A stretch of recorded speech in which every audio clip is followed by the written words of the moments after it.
है गीता प्रवेश के आज इस सत्र में आप सभी का स्वागत है। हम लोगों ने 13वें अध्याय तक चर्चा की। आज हम 14वें अध्याय में प्रवेश करने जा रहे हैं। सर्वप्रथम मंगलाचरण। ओम अज्ञानतिमिरन्धस्य ज्ञानाञ्जनशलाकया चक्षुरुन्मीलितं येन तस्मै श्री गुरुवे नमः। नमो विष्णुपदाय कृष्णपृष्ठाय भूतले श्रीमते भक्तिवेदान्तस्वामिनिति नामिने। नमस्ते सरस्वती देवे गौरवाणी प्रचारणे निर्विशेष शून्यवादी पाश्चात्य देशधारिणे। श्री कृष्ण चैतन्य प्रभु नित्यानंद श्री अद्वैत गदाधर शिवासादि गौर भक्तवृंद। हरे कृष्ण कृष्ण कृष्ण हरे हरे, हरे राम राम राम हरे हरे। श्रील प्रभुपाद की जय, संविधान की जय, श्रीमद् भगवद गीता यथारूप की जय।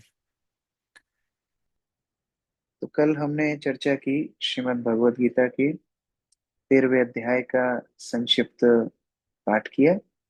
आज जो 14वां अध्याय हम लोग शुरू करने वाले हैं, इस अध्याय का नाम है प्रकृति के तीन गुण।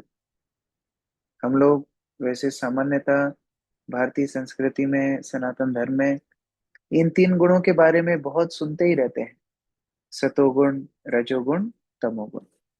और इन तीनों गुणों के आधार पर ही कैसे ये भौतिक सृष्टि चलती है, ये हम इस अध्याय में समझेंगे। वास्तव में ये तीन गुण हमारे लिए बहुत महत्वपूर्ण है। हम लोग प्रतिदिन इन तीन गुणों का अनुभव करते हैं। कभी कभी आप अनुभव करते होंगे कि आपका मूड बहुत अच्छा है, कभी मूड बहुत खराब है। कभी हम लोग बहुत सारे कार्य बहुत कम समय में कर लेते हैं और कभी कुछ करने की इच्छा ही नहीं होती। कभी बहुत उत्साह होता है, कभी बहुत आलस्य होता है। हम सेम व्यक्ति हैं, हमारे अंदर सारे जो क्वालिटीज हैं वो सेम है। फिर भी कई बार हम लोग कोई कार्य को करने के लिए उत्साहित होते हैं, कोई कार्य करने के लिए उत्साहित नहीं होते।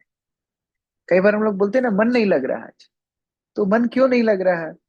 क्योंकि तीन गुणों के प्रभावित हम लोग हमेशा होते हैं। और ये तीन गुणों के प्रभाव हमारी आदतें बन जाती। और इन आदतों से छूटना बड़ा मुश्किल होता है। जैसे एक बार एक चोर था। वो चोर निश्चित करता है कि आज से मैं चोरी नहीं करूंगा। तो फिर एक तीर्थ यात्रा करने का निर्णय करता है कि चलो थोड़े साधुओं के साथ तीर्थ यात्रा करेंगे, चोरी वगैरह नहीं करेंगे। साधुओं के साथ जाता है। अब रात होती है, सारे साधु सो जाते हैं। अब लेकिन उसको तो आदत थी रात में जागने की, उसको नींद नहीं आती। सुबह जब सब लोग उठते हैं तो देखते हैं कि किसी का सामान कहीं और रखा है, जिसने जहां जो वस्तु रखी थी वो सब इधर उधर हो गई। तो सब लोग चिल्लाने लगते हैं, अरे मेरे सामान को किसने उठाया, मेरे सामान किसने उठाया। सबका सामान वहीं की वहीं था, लेकिन सब इधर उधर था।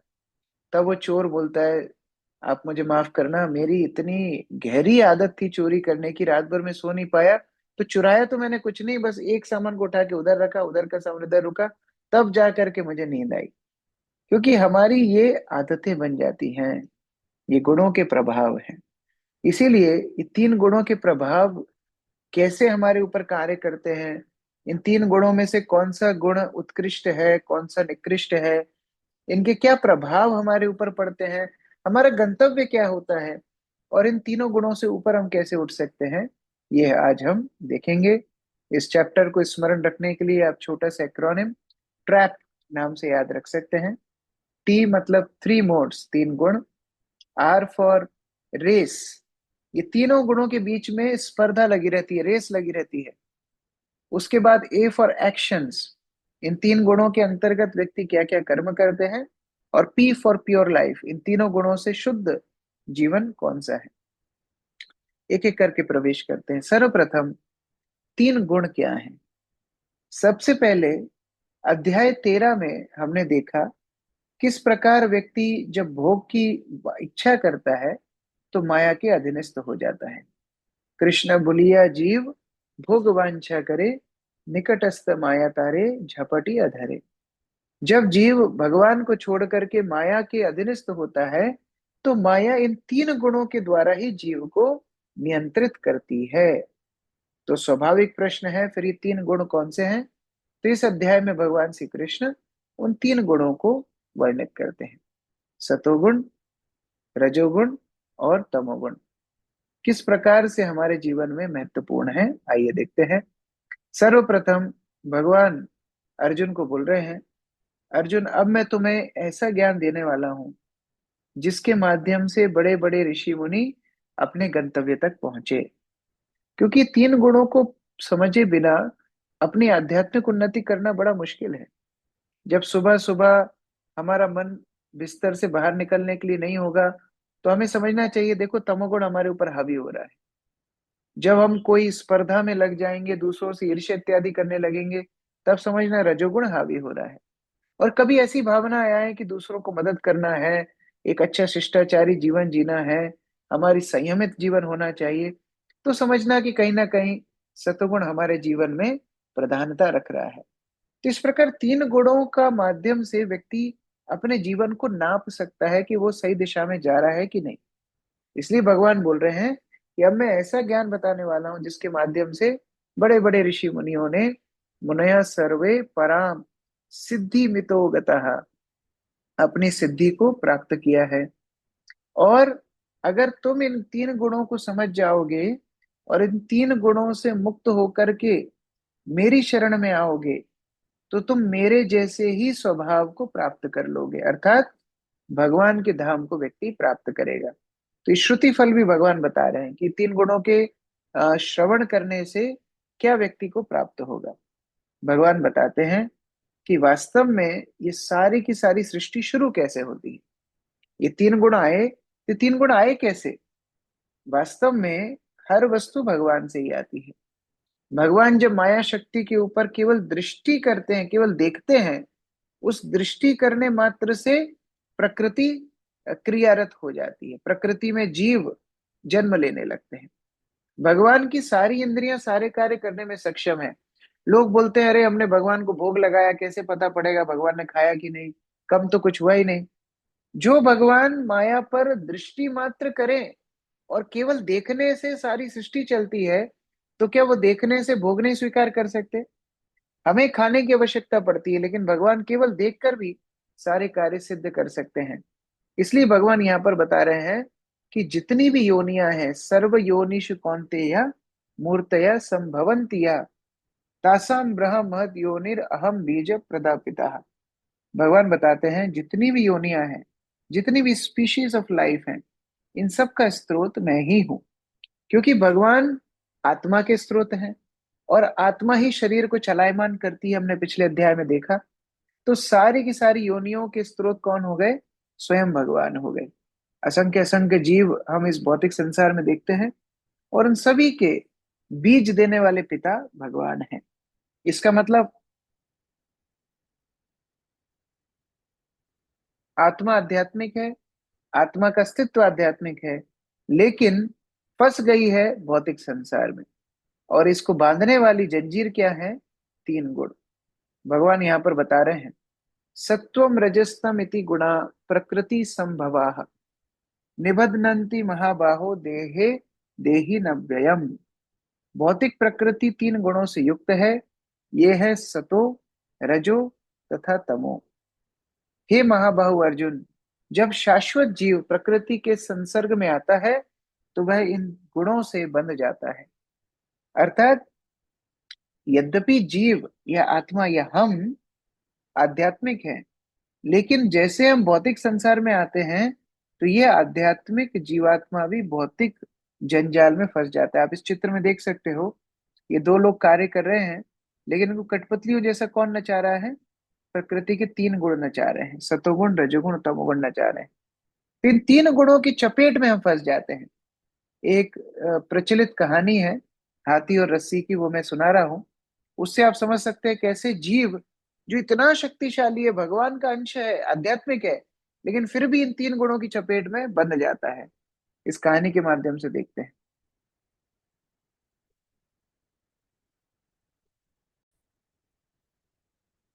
की कहानी।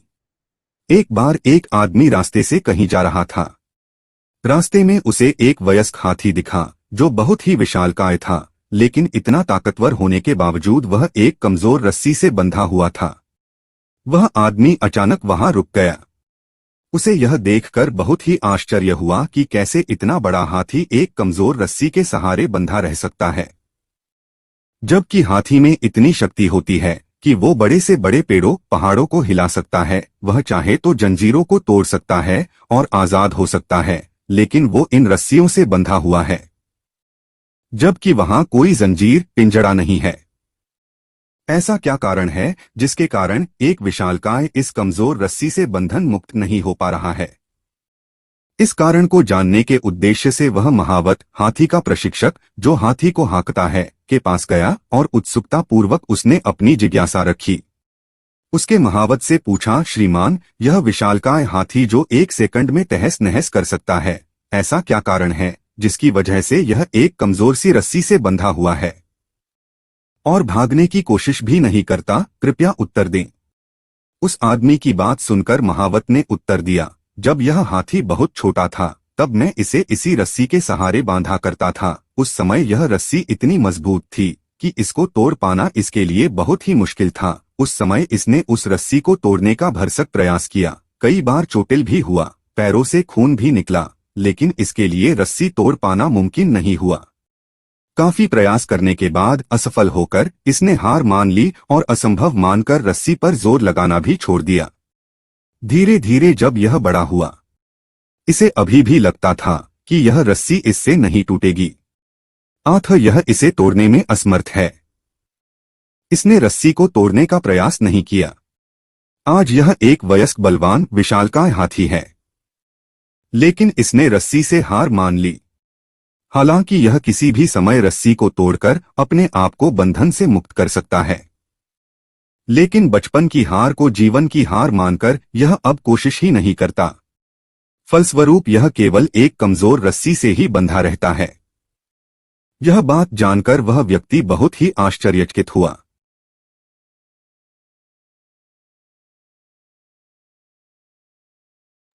इस प्रकार से हम देखते हैं कि यद्यपि हम हाथी के समान शक्तिशाली हैं जीवात्मा, लेकिन जैसे हाथी एक छोटी सी रस्सी को पकड़ा हुआ है और उसे लगता है कि मैं इससे कभी नहीं छूट सकता, उसी तरह तीन गुण हमें बंदी बना करके रखे हैं।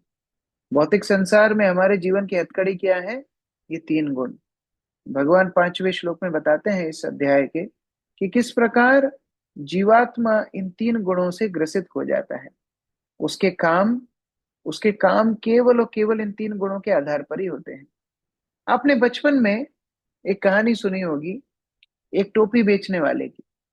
टोपी बेचने वाला व्यक्ति आता है, पेड़ के नीचे बैठता है, टोपियां रखता है, नींद लग जाती है और नींद से जब उठता है तो देखता है बंदर उसकी टोपियां पहने हुए हैं। ये कहानी सबने बचपन में सुनी होगी।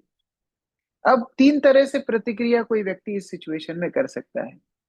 मान लो टोपी वाला व्यक्ति जैसे ही उठे और देखे कि सारे बंदरों ने उसकी टोपियां पहन रखी हैं और फूट फूट के रोने लगे, हाय राम, मेरी सारी टोपियां चली गई, अब तो मैं बर्बाद हो गया, मेरे सारे पैसे चले गए, अब मैं क्या करूंगा जीवन में, मुझे आत्महत्या करनी पड़ेगी। ये एक संभावना हो सकती है। दूसरी संभावना, टोपी वाला व्यक्ति देखता है बंदरों ने सारी टोपी पहन रखी है, खूब गुस्सा हो जाता है, आग बबूला हो जाता है, पत्थर मारने लगता है, कूदने लगता है, लोट लगाने लगता है। ये हो गया दूसरी संभावना। तीसरी संभावना जो आपने अपनी मॉरल साइंस की किताबों में पढ़ी होगी कि वो अपनी टोपी को नीचे फेंकता है। बंदरों का अभ्यास होता है नकल करने का, तो वो भी अपनी अपनी टोपी फेंक देते हैं। अब ये तीन संभावनाएं तीन गुणों को दर्शाती है। सबसे पहला व्यक्ति जो नकारात्मक भावना रखता था, जिसने ये देखा कि अरे टोपियां मेरी चली गई, अब मेरा जीवन ही बर्बाद हो गया, मैं आत्महत्या कर लूंगा, ये तमोगुण का लक्षण है। इसको बोलते हैं तमोगुण। जहां व्यक्ति निराशा युक्त रहता है उसको बोलते हैं तमोगुण। दूसरी संभावना, जहां वो पत्थरबाजी करने के लिए तैयार है, कूद रहा है, आग बबूला हो रहा है गुस्से में, इसको बोला जाता है रजोगुण। रजोगुण के लक्षण है काम, क्रोध, लोभ। हम लोग दूसरे अध्याय तीसरे अध्याय में पढ़े।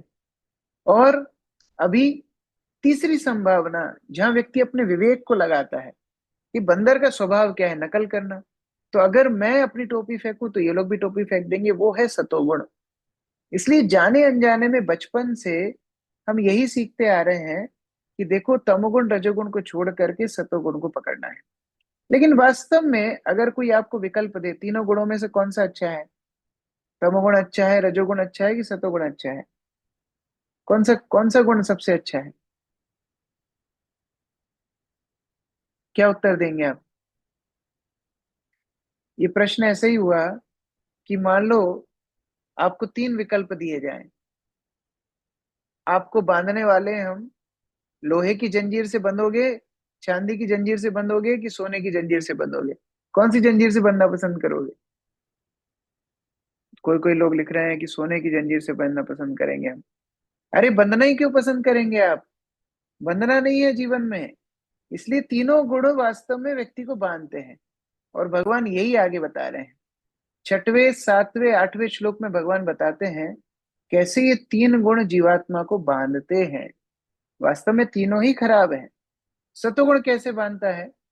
सतोगुण बांधता है आपको ऐसी भावना देगा कि वास्तव में आप इस भौतिक संसार में सुखी हो। ये भावना भी भौतिक संसार में बांधने के लिए ही है, कि जेल में जाकर भी कैदी को ये लगे कि देखो मैं तो कितने आनंद में हूं। तो भौतिक संसार में जो सतोगुण है, सतोगुण क्या करता है, ऐसी भावना दिलाता है व्यक्ति को कि सब तो अच्छा है, व्यक्ति के पास ज्ञान है, व्यक्ति के पास थोड़ा बहुत सुख है, तो भौतिक संसार में ही रहो, यहां से बाहर निकलने की कोशिश ही मत करो। ये भी समस्या है। कई कैदी तो जब छूटने वाले होते हैं ना, तो उनको चिंता हो जाती है कि अरे अभी यहाँ पर बना बनाया खाना मिल रहा था, जेल की सफाई हो रही थी, सब कुछ हो रहा था, अभी मैं बाहर जाऊंगा तो मेरे को खाना पीना कौन देगा? तो ये उनको चिंता हो जाती है। तो कुल मिलाकर के भौतिक संसार में सुखी रहना भी एक बंधन का ही कारण है। उसके बाद दूसरा, रजोगुण में क्या होता है? रजोगुण में व्यक्ति अपनी आकांक्षाओं के प्रति पागल हो जाता है। उसके अंदर जो भौतिक इच्छाएं हैं, काम वासनाएं हो, तृष्णाएं हो, इनको प्राप्त करने के लिए वो किसी भी हद तक चला जाता है। वो अपनी जिह्वा की तुष्टि के लिए किसी जीव की हत्या भी कर देता है। वो अपने व्यापार में वृद्धि होने के लिए किसी का शोषण भी कर लेता है। वो अपनी इंद्रियों की कामुक इच्छाओं को पूरा करने के लिए किसी जीव को कष्ट भी दे देता है। हर तरह से किसी भी सीमा का उल्लंघन करने के लिए रजोगुणी व्यक्ति आगे बढ़ जाता है। और इसलिए जो रजोगुण में होता है उसके साथ समस्या क्या होती है, वो अपनी तृष्णा को पूरी करने के लिए अनैतिक कार्य करता है, पाप कृत्य करता है, और उस पाप के माध्यम से बन जाता है। तमोगुणी व्यक्ति कैसे बनता है? तमोगुणी व्यक्ति बनता है प्रमाद, निद्रा और आलस, तीन चीजों से। प्रमाद मतलब ऐसे कार्य करना जिनको नहीं करना चाहिए वो भी कार्य करता है, जैसे नशा करेगा, अपने आप को कष्ट देगा, ये सारे पागलपन, ये तमोगुण के लक्षण है। दूसरा है निद्रा। निद्रा अर्थात वो व्यक्ति भौतिक संसार में भी क्रियाशील नहीं रहेगा। और तीसरा है आलस्य। आलस्य अर्थात वो भगवत भक्ति में कभी भी आगे बढ़ने का प्रयास नहीं करेगा। तो प्रमाद, आलस, नींद में जो हमेशा पड़ा रहे, जो हमेशा कार्य से बचे, टाले, ये सारे लक्षण तमोगुण के हैं। इसलिए वास्तव में तीनों गुण ही बांधने वाले हैं, चाहे सतोगुण हो, रजोगुण हो, तमोगुण हो। अब इन तीनों गुणों के प्रभाव कैसे व्यक्ति के ऊपर पड़ते हैं, थोड़ा देखते हैं।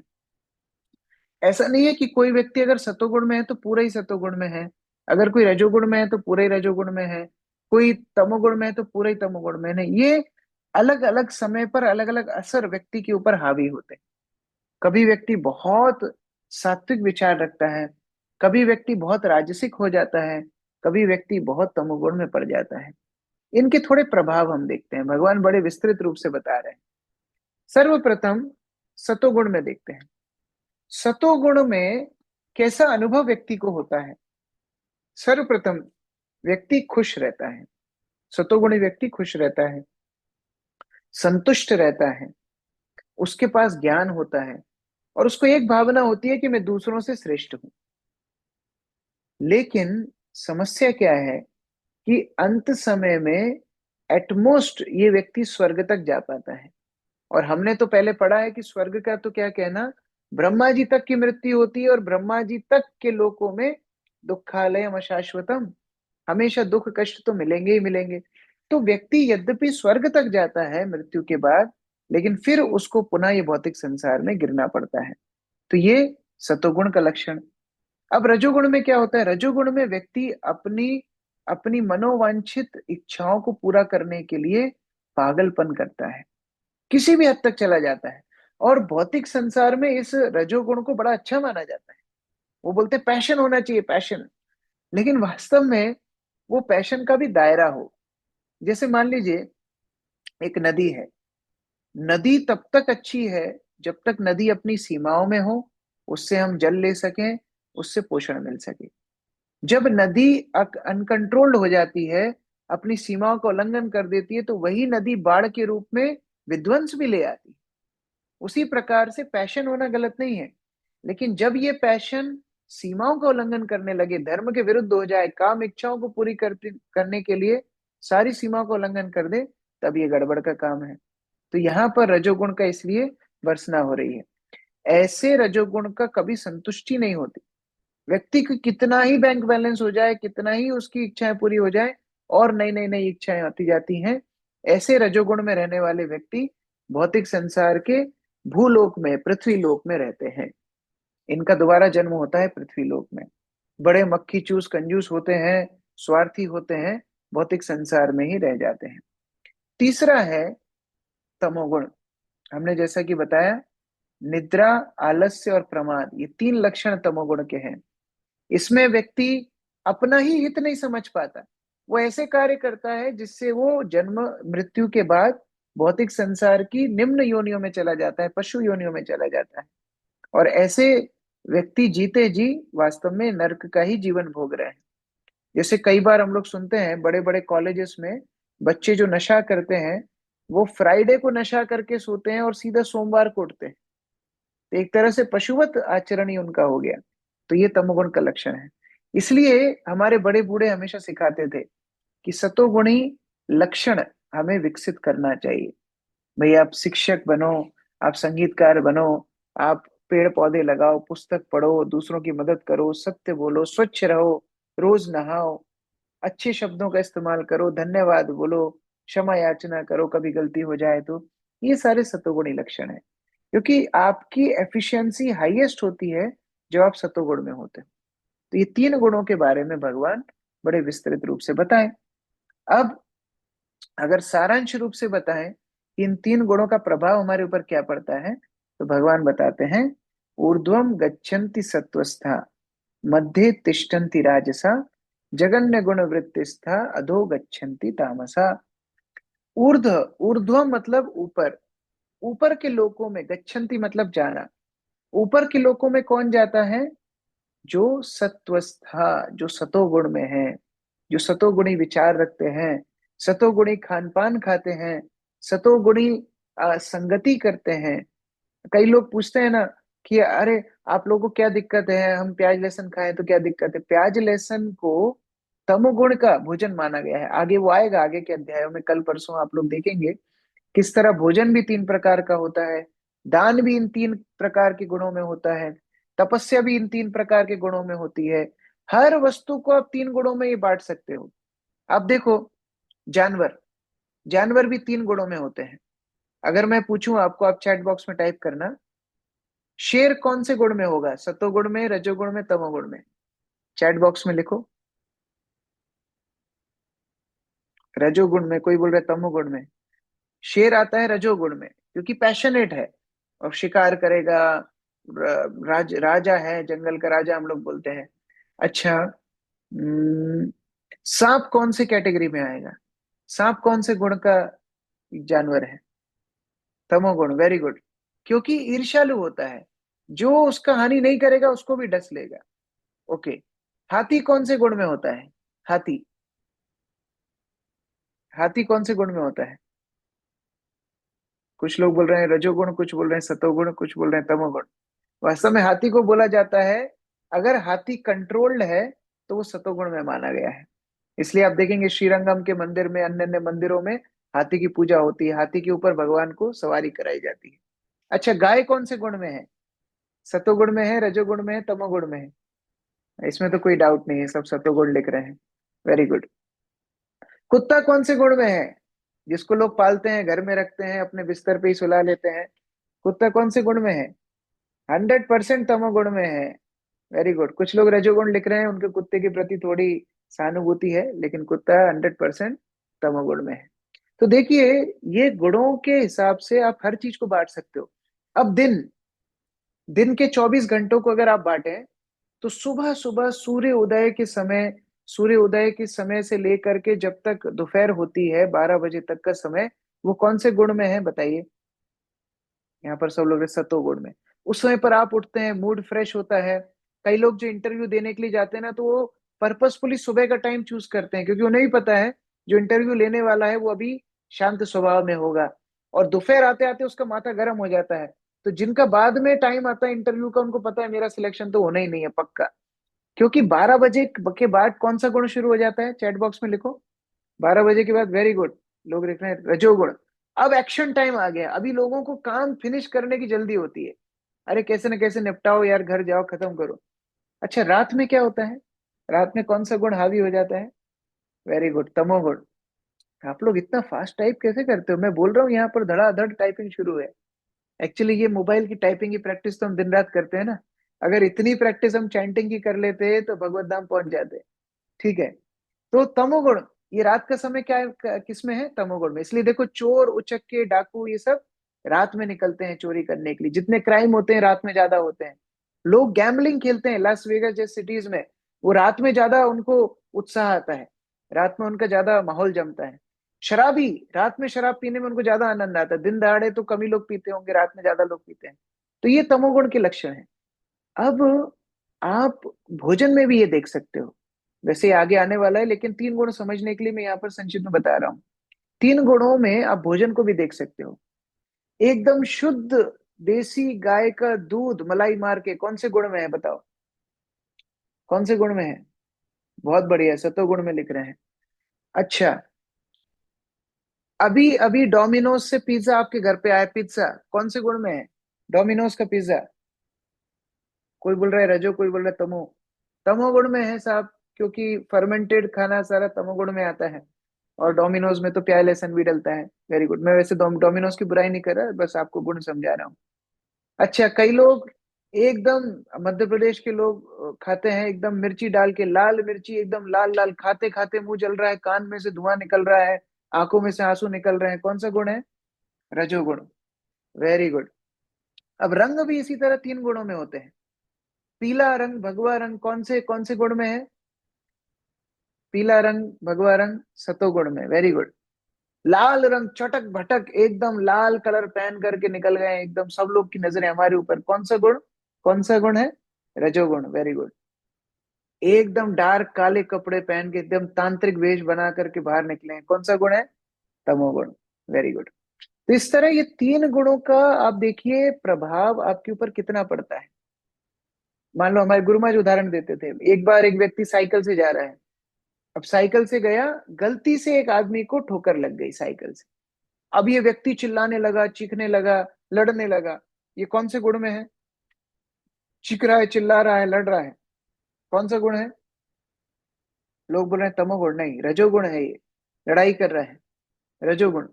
अच्छा, अगर उसको ठोकर लगे और वो फूट फूट के रोने लगे, वहीं गिर जाए, एकदम मायूस हो जाए, स्ट्रेस्ड हो जाए, ये तमोगुण है। Very good. और अगर उसको ठोकर लगी, वो बोलता है अरे भाई थोड़ा ध्यान से चलाओ, थोड़ी लगी है लेकिन ध्यान रखो, कोई बात नहीं, अच्छे से चला करो, ये कौन सा गुण है? सतोगुण है। Very good. तो ये 3 गुणों का प्रभाव आप अपने जीवन में हमेशा देखते रहेंगे। और अगर ये प्रभाव, ये 3 गुणों के हिसाब से हम चलेंगे, तो हमारा गंतव्य भी निर्धारित हम करते जा रहे हैं। जैसे आपके गुणों का प्रधानता रहेगी, उसके हिसाब से आपका गंतव्य रहेगा। तीनों गुणों के मिश्रण से हमारी जिंदगी चलती है। ऐसा नहीं है कि कोई व्यक्ति एक ही गुण में हो। लेकिन अगर ज्यादा सत्वगुण है, तो वो ऊर्ध्व गच्छन्ति सत्वस्तः, उसको ऊपर के लोकों में गति मिलेगी मृत्यु के बाद। अगर बहुत ज्यादा राजसिक है, तो वो पृथ्वी पर ही फिर कोई जन्म उसको प्राप्त होगा। और अगर कोई एकदम तामसिक है, एकदम तामसिक दिनचर्या है, जीवन शैली है, तो फिर वो पशु योनि में जाएगा, निम्न योनि में जन्म लेगा। अब इन 3 गुणों के ऊपर कैसे जाएं, प्योर लाइफ, कैसे पवित्र जीवन जिया जाए? तो फिर भगवान बताते हैं कि अगर वास्तव में 3 गुणों से ऊपर जाना है, तो ये समझो कि मैं ही इस भौतिक प्रकृति का मुख्य करता हूं। मेरे निर्देश के अनुसार ये 3 गुण कार्य करते हैं। अर्थात अगर तुम मेरे शरणागत हो जाओ तो इन तीन गुणों से ऊपर जा सकते हो। अर्जुन पूछता है, भगवान फिर बताइए कि लक्षण क्या क्या है। अगर कोई व्यक्ति तीनों गुणों से मुक्त है तो उसके लक्षण क्या क्या है। तो भगवान बताते हैं कि कैसे जो मुझ पर आश्रित हैं, मेरे ऊपर सारे जीवन को न्यौछावर कर देते हैं, ऐसे भक्त एक साथ मिलकर के मेरी कथा का श्रवण करते हैं और मेरे विषय में चर्चा करने में ही संतोष और आनंद प्राप्त करते हैं। ऐसे मेरे भक्त जो मेरी सेवा में निरंतर लगे रहते हैं, उन्हें मैं ज्ञान प्रदान करता हूं, जिससे वो इन तीन गुणों से मुक्त होकर के मुझ तक आ सके। तो ये भगवान अपने भक्तों के विषय में बताते हैं कि अगर कोई व्यक्ति उनकी केवल सेवा पूजा करे, भक्ति करे, तो तीनों गुणों से मुक्त भगवान उस भक्त को कर देते हैं। और ऐसा भक्त जो तीनों गुणों से ऊपर उठ गया है, तीनों गुणों से मुक्त है, ऐसे भक्त के लक्षण क्या है। आंतरिक रूप से ऐसा भक्त तीन चीजों से मुक्त होगा। क्या तीन चीजें हैं? Lamentation of the past, attachment to the present, and fear of future. तीन चीजों से मुक्त होगा, शोक, मोह, भय। शोक हम किस चीज का करते हैं? पिछले बीती हुई चीजों का हम शोक करते हैं। अरे मेरा आईआईटी में सिलेक्शन नहीं हुआ, वो मच्छर मुझे नहीं काटा होता, मुझे डेंगू नहीं हुआ होता तो मेरा सिलेक्शन 100% हो जाता। अगर मेरी शादी इस व्यक्ति से ना होती तो मैं कितना अच्छा होता। अगर मैं घर में सबसे बड़ा होता तो प्रॉपर्टी मेरे नाम से होती। ऐसे शेख चिल्ली के जो सपने हैं, जो पुराने व्यक्ति पुराने सोच सोच के लेमेंट करते रहते हैं, ये शोक से व्यक्ति मुक्त हो जाता है अगर भगवान को आश्रित करे। फिर मोह, प्रेजेंट के लिए मोह, जो अभी चल रहा है उसके प्रति हम आसक्त हो जाते हैं, इससे भी मुक्ति भगवान के आश्रय से मिलती है। और फियर ऑफ द फ्यूचर, भविष्य के लिए भय। आगे क्या होगा, कोरोना हुआ था तो इतना बिजनेस डूब गया था, दोबारा लॉकडाउन लगेगा तो क्या होगा, ठंड ज्यादा पड़ जाएगी तो क्या करूं, कंबल तो एक ही है घर में, हीटर काम नहीं कर रहा, मैं मर जाऊंगा तो मेरा अंतिम संस्कार कौन करेगा, बच्चों का क्या होगा, ये सब विचार भविष्य के, ये हमें परेशान करते हैं। तो ये शोक मोह भय से मुक्त करने वाले कौन है? भगवान स्वयं है। तो अगर व्यक्ति भगवान को आश्रित हो तो इन शोक मोह भय से मुक्त हो जाता है। और ऐसा भक्त इन तीनों गुणों से ऊपर माना गया है। भगवान बोलते हैं अगर ऐसा कोई व्यक्ति है जो तीनों गुणों से ऊपर गया है, यही भक्त मेरी सेवा कर सकता है। इसीलिए भगवान अपने भक्तों के बारे में बताते हैं, माम च योग अभि व्यभिचारेण भक्ति योगे न सेवते सा गुणान समति तैतान ब्रह्म भूयाय कल्पते। भगवान बोलते हैं जो मेरी भक्ति करते हैं, कैसी? अव्यभिचारेण। कल भी आया था ये शब्द अव्यभिचारेण, मतलब केवल और केवल अनन्य भक्ति भगवान की हो और अविरत चलती रहे, बीच में कभी रुके ना। प्रतिदिन भगवान को हम स्मरण करें, प्रतिदिन उनके नाम का जप करें, हरे कृष्ण कृष्ण कृष्ण हरे हरे, हरे राम राम राम हरे हरे। और प्रतिदिन भगवान को स्मरण करते हुए अगर अपना जीवन हम यापन करेंगे तो हम तीन गुणों से ऊपर उठ जाएंगे। ऐसे भक्तों के जीवन में चाहे कैसी भी सिचुएशन आ जाए, वो भगवान की भक्ति कभी नहीं छोड़ेंगे। जैसे यहाँ शिल by प्रभुपाद जी का यहाँ hearing, है, शिल प्रभुपाद जी की वीडियो है, जहां पर प्रभुपाद एकदम मरणासन पर हैं, अपना शरीर छोड़ने वाले हैं, फिर भी भगवान की कथा कर रहे हैं और भक्त उसको रिकॉर्ड कर रहे हैं, क्योंकि प्रभुपाद जी इन तीनों गुणों से ऊपर हैं। और कैसे भगवान की सेवा हर सिचुएशन में की जा सकती है, हम एक उदाहरण देख सकते हैं। by hearing, by discussing Srimad Bhagavatam, this Rajagun Tamagun is subdued. Then Satagun remains.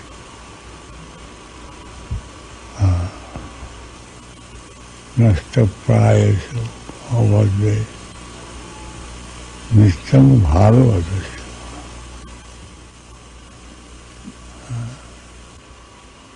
Then Jatagun Tamagun cannot do us harm. यहाँ पर शिला प्रभुपाद बता रहे हैं कि रजोगुण तमोगुण से ग्रसित हमारा जीवन पापमय बना हुआ है, लेकिन वो रजोगुण तमोगुण कब विनष्ट हो जाता है? नष्ट प्रायेषु अभद्रेषु नित्यम भागवत सेवया। जब हम भगवान के भक्तों की संगति करते हैं और भगवान की कथा का श्रवण करते हैं, भागवत का श्रवण करते हैं। तो जब ये दो चीजें हमारे जीवन में चलेंगी, तो ये तीन गुणों का प्रभाव हमारे ऊपर नहीं होगा। कोई बोल सकता है कि अच्छा, तो भगवान के भक्त लोग इस सब से मुक्त हो जाते हैं तो क्या ब्रह्म ज्योति में विलीन हो जाते हैं? भगवान बोलते हैं, अरे ब्राह्मणों ही प्रतिष्ठा हम, वो ब्रह्म ज्योति तो मेरा ही प्रकाश है, मेरे ऊपर ही निर्भर करती है। मेरे भक्त तो वास्तव में शाश्वत सुख को मेरे धाम में प्रवेश करके प्राप्त करते हैं। तो सारांश रूप में क्या हुआ कि अगर तीन गुणों को सबसे पहले तो पहचान लिया जाए कि हम तमोगुण, रजोगुण, सतोगुण कौन से गुण से ज्यादा प्रभावित हो रहे हैं, इन तीन गुणों में अगर सतोगुण में रहेंगे तो ऊपर के लिए, उच्च गति के लिए हम अपनी तैयारी करेंगे।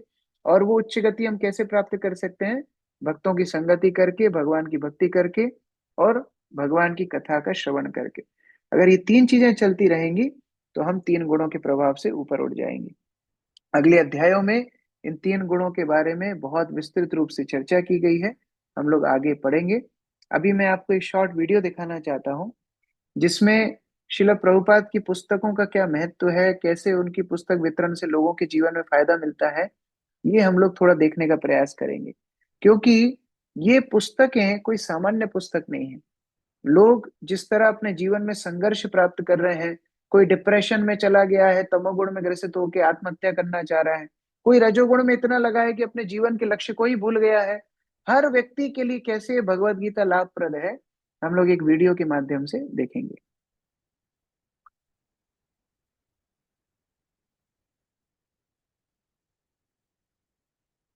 ओके।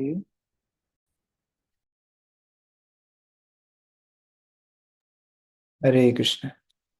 इस प्रकार भगवत गीता की जरूरत हमारे समाज को सबसे ज्यादा है।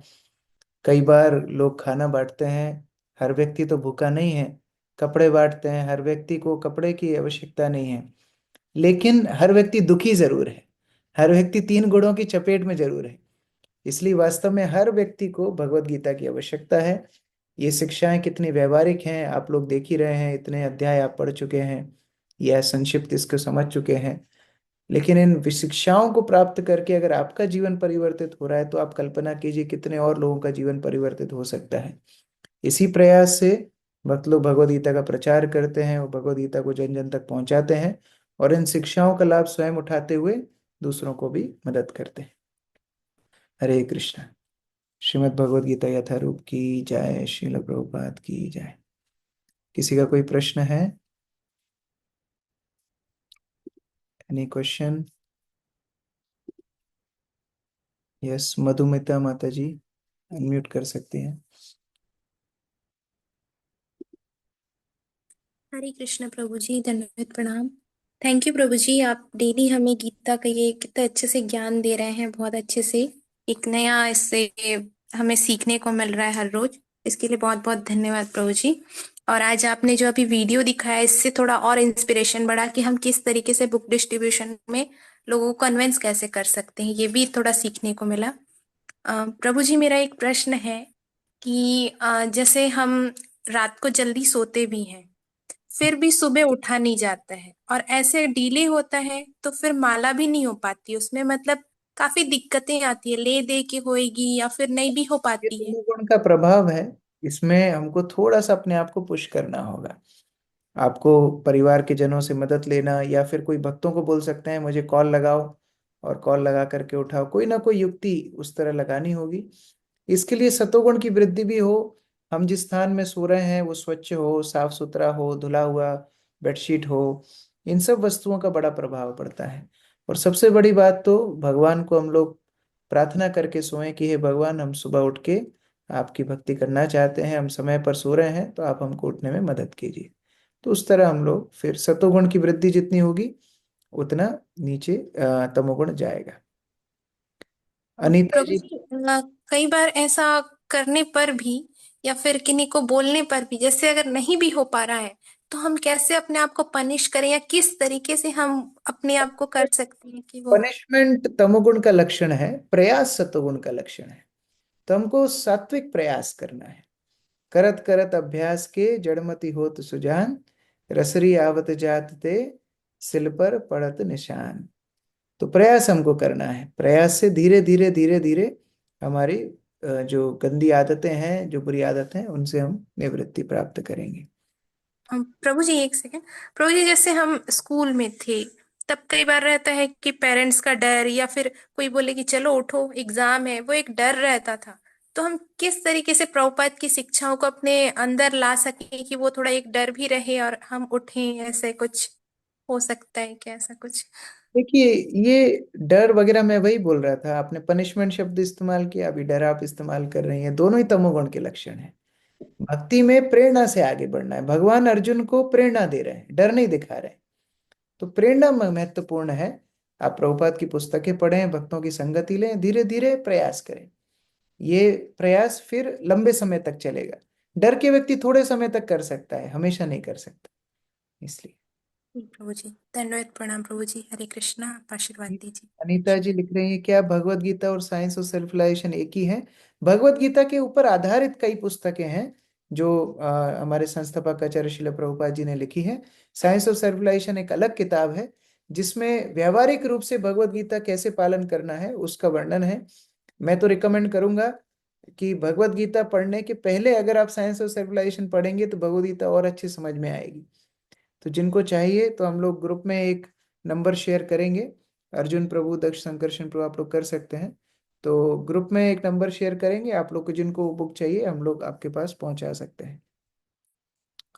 खुशबू चौहान, मेरा ये क्वेश्चन है कि भगवत गीता के संपूर्ण महाकाव्य को महाकाव्य है, तो इसे पढ़ने के अलावा भी ऐसी कोई बुक है जो हमें जरूर पढ़ना चाहिए? भगवत गीता अपने आप में परिपूर्ण है, लेकिन कई ऐसी पुस्तकें हैं जो आपको भगवत गीता समझने में और मदद करेंगी। तो ऐसी कई पुस्तकें हैं, हम लोग ग्रुप में एक नंबर शेयर करेंगे, आप लोगों को हम लोग कैटलॉग भी भेज सकते हैं, आप लोग पसंद करके हमको बताएंगे तो हम आपको भेज देंगे। और भगवत गीता पढ़ने के बाद फिर सेकंड बुक सभी को पढ़ना चाहिए, वो है श्रीमद् भागवतम। ये भागवतम 18,000 श्लोकों वाली है, जो जो सामान्यतः भारतवर्ष में भागवत सप्ताह होती है उसी के ऊपर आधारित होती है। तो ये भागवत हर एक व्यक्ति को पढ़ना चाहिए, जिससे आपको और विस्तृत रूप से भगवान के विषय में ज्ञान प्राप्त होगा। हम हम कैसे सदा सतोगुण में हो सकते हैं? ये भगवान ने अंतिम श्लोकों में बताया कि जो मेरी अव्यभिचारिणी भक्ति करता है, अर्थात शुद्ध भक्ति करता है, उनके नाम का जप करना, उनकी भगवत गीता इत्यादि का पाठ करना और भक्तों की संगति करना, ये जो करता है वो हमेशा सतोगुण से भी ऊपर शुद्ध भक्ति में रहता है। क्या आप भागवतम क्लास लेते हैं? मैं आपसे पढ़ना। हाँ, तो पहले आप भगवत गीता का कोर्स पूरा कर लीजिए, उसके बाद भगवत गीता पढ़ने के बाद फिर भागवतम पढ़ने में आपको आसानी होगी, तो उसमें भी हम आपकी मदद करेंगे। Pratibha, I know the whole chapter is very special but still for students which chapter should I read first? Bhagavad Gita का कौन सा अध्याय पहले पढ़ना चाहिए? पहले अध्याय को पहले पढ़ना चाहिए, उसको रखा ही गया है पहले। तो पहले अध्याय को पढ़िए, फिर दूसरे को पढ़िए, इस तरह क्रमबद्ध रूप से 18 अध्याय तक हमको पढ़ना चाहिए। विनीता पांड्या, प्रभु जी, क्या कोई व्यक्ति आज के भौतिक युग में, जहाँ कोई किसी को कुछ समझता ही नहीं है, सब एक दूसरे की टांग खींचने में लगे हैं, क्या ऐसे में कोई आ, सदा सत्वगुण में रह सकते हैं? वही मैं उत्तर दे रहा था कि हर चीज के दो पहलू होते हैं, रात होती है तो दिन भी होता है, सुख होता है तो दुख भी होता है, गर्मी होती है तो सर्दी भी होती है। इसी तरह अगर पाखंड है तो प्रामाणिकता भी है। तो अगर व्यक्ति सभी भौतिक जगत में लगे हैं तो ऐसा भी विकल्प है जहां हम भक्तों की संगति करें, और भक्तों की संगति के माध्यम से हम लोग अपनी कृष्ण चेतना को आगे बढ़ाएं। नेहा सिंद्रा जी अनम्यूट कर सकती हैं। हरे कृष्ण प्रभु जी, दंडवत प्रणाम। प्रभु जी, मेरा ये प्रश्न था कि जैसे अभी आपने वीडियो बताई कि जैसे प्रीचिंग कैसे करते हैं, मतलब बुक्स स्टोर्स पे दे देते हैं, तो क्या जैसे हम भी प्रीचिंग करते हैं भगवत गीता की, तो क्या हम लाइब्रेरी में मतलब ऐसे बुक देना मतलब संभव रहेगा क्या? जहां भी लोग पढ़ सकें वहां पर हम लोग को देना चाहिए। इस्कॉन के प्रयास से कई लाइब्रेरीज में प्रभुपाद की पुस्तक रखी रखी जाती हैं, कई अनाथाश्रयों में, वृद्धाश्रम में, स्कूल्स में, कॉलेजेस में, हॉस्पिटल्स में, होटल्स में। कई ऐसे होटल्स हैं जहां पर भगवत गीता उनकी डेस्क पे परमानेंट रखी जाती है होटल के द्वारा। तो जहां भी यथासंभव हो, लोग जहां पढ़ सकें वहां भगवत गीता देनी चाहिए। और सबसे अच्छा है व्यक्तिगत रूप से लोगों को घर घर जा करके अगर हम भगवत गीता दें, वो अपने घर में रखें, पढ़ें, तो सबसे बेस्ट है। जिस प्रकार हमारा पर्सनल मोबाइल होता है, ऐसी हर व्यक्ति की पर्सनल भगवत गीता जरूर होनी चाहिए। ओके, यहाँ पर एक प्रश्न है शिवी राणा। प्रभु जी, जब एक जीव मर जाता है तो क्या मृत्यु के बाद नया जीवन मिलने तक का जो समय होता है, उस समय में मृत्यु के बाद एक आत्मा को उसके सारे जन्म किए गए सारे कर्म गलत सही का ज्ञान और भगवान के बारे में रियलाइजेशन रहता है? क्या उसे सब पता होता है उस वक्त एज ए सोल, और फिर नया जीवन मिलने पर वापस सब भूल जाता है? देखिए, जब हम भौतिक जगत में आते हैं तो भगवान की विस्मृति तो हो जाती, भगवान को हम भूल जाते हैं। अब इस भौतिक जगत को ही अपना घर मानते हैं। तो जब हमारी एक शरीर में मृत्यु होती है तो यमराज हमको अपने कर्मों का याद दिलाते हैं कि आपने ये अच्छे कर्म करे, ये बुरे कर्म करे, और उसके आधार पर ये आपको अगला जन्म मिल रहा है। तो इतनी स्मृति जीव को रहती है। लेकिन भगवान की स्मृति कब होगी? जब उसको भक्तों का संग मिलेगा, भक्तों की संगति में जब शास्त्र अध्ययन करने का, भगवान का नाम लेने का अवसर मिलेगा, तब उसको फिर भगवान की चेतना, भगवान की जागृति होगी। नवल जी लिख रहे हैं सत्व गुण leads to clarity of thoughts and रजोगुण एंड तमोगुण leads to clouds around thoughts, isn't it? Yes, सतोगुण से हमारे विचारों में स्पष्टता आती है और भक्ति के लिए अनुकूल सतोगुण होता है। इसीलिए ये जो सारे हमने बताया, सुबह का ब्रह्म मुहूर्त का समय, जब सुबह सूर्योदय के पहले से सूर्योदय तक, ये समय भक्ति करने के लिए सबसे अनुकूल होता है। इसमें आप पढ़ाई करोगे, जो कुछ करोगे, सबका लाभ आपको श्रेष्ठतम मिलेगा। उसी तरह सतोगुणी खाना खाने से भी आध्यात्मिक उन्नति होती है। सतोगुणी जीवन शैली, विचारधारा, वचन, वाणी, सब कुछ सतोगुण में जो जो होगा उसकी दृष्टि स्पष्ट होगी, आगे चलने में उसको बहुत सफलता मिलेगी। इसलिए जो 7 successful habits of influential people, ऐसे कुछ किताब है स्टीवन कवी की, तो उन्होंने ये भगवत गीता से ये दृष्टांत लिए हैं सारे कि कैसे सतोगुणी जीवन शैली अगर कोई जिए तो वो इफेक्टिव अपने जीवन में रह सकता है और बहुत कुछ अचीव भी कर सकता है। प्रभु जी, कोई कोई पर्सन, प्रीति जी लिख रहे हैं, कोई कोई पर्सन कुछ मानते ही नहीं है, तो क्या करना चाहिए भगवत गीता बुक के बारे में? कम से कम उन्हें अवसर देना चाहिए, कम से कम उनको मौका दिया जाए। और फिर वो नहीं मानते हैं तो उनकी स्वतंत्रता है, लेकिन कम से कम मौका दिया जाए एक बार समझाने का, सीखने का। अर्जुन प्रभु, कई नंबर्स आ रहे हैं चैट में, जो ग्रुप में नहीं है आप उनको कॉपी करके ऐड कर सकते हैं। प्रतिभा जी लिख रही है अगर सत्वगुणी संगति ना हो तो कैसे सत्वगुण में रहा जा सकता है? क्योंकि संगति बहुत ज्यादा मैटर करती है। अभी तो आपको सतोगुणी संगति मिल गई, जैसे आप यहाँ ऑनलाइन सेशंस कर रहे हैं, इस तरह आप लोग धीरे धीरे देखेंगे आपके शहर में ही कुछ ऐसे भक्त हों जो इस्कॉन से संपर्क में हो, भगवत गीता का पालन करते हो, तो उनसे दोस्ती कर लीजिए और उनके साथ संगति कीजिए। वर्षा जी लिख रही है अगर कोई पढ़ना ना जानता हो, पढ़ ना पाए, या किसी कारणवश भगवत गीता का पाठ ना कर पाए, तो वो कैसे ज्ञान प्राप्त करे? क्यों किसी के पास भी ना होना, बेसिक नीड भी ना होना, वो अपना उत्थान कैसे कर पाएगा? उसका कोई उपाय नहीं, फिर क्या जीवन कैसे सुधारे? तो कोई पढ़ नहीं पाता है लेकिन सुन पाता है, तो वो भक्तों से श्रवण कर सकता है। वो भगवत गीता की जो शिक्षाएं हैं वो भक्तों से सीख सकता है, श्रवण कर सकता है, और ऐसी संगति से फिर वो धर्म के पथ पर आगे बढ़ सकता है, भगवान का भक्त बन सकता है। आयुषी तिवारी माता जी, अनम्यूट कीजिए। हरे कृष्ण प्रभु जी।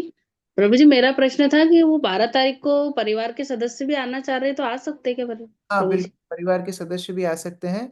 आपको वो जो ग्रुप में नंबर है उसमें एक बार सूचना देना रहेगा, तो एक बार आप कॉल करके उसमें रजिस्ट्रेशन कर लीजिएगा। ओके। ठीक है, हरे कृष्ण। हरे कृष्ण। श्रीमद् भगवद गीता यथारूप की जय, श्रील प्रभुपाद की जय, समवेत हरे भक्त की जय। कल हम लोग 2 चैप्टर, 2 अध्याय पढ़ने वाले हैं, 15वां और 16वां। तो कृपया समय पर आइएगा। कल 2 अध्याय की चर्चा होगी, 15वां अध्याय, 16वां अध्याय, दोनों छोटे छोटे अध्याय हैं, इसलिए हम लोग 2 अध्याय एक साथ कल करने वाले हैं। हरे कृष्ण।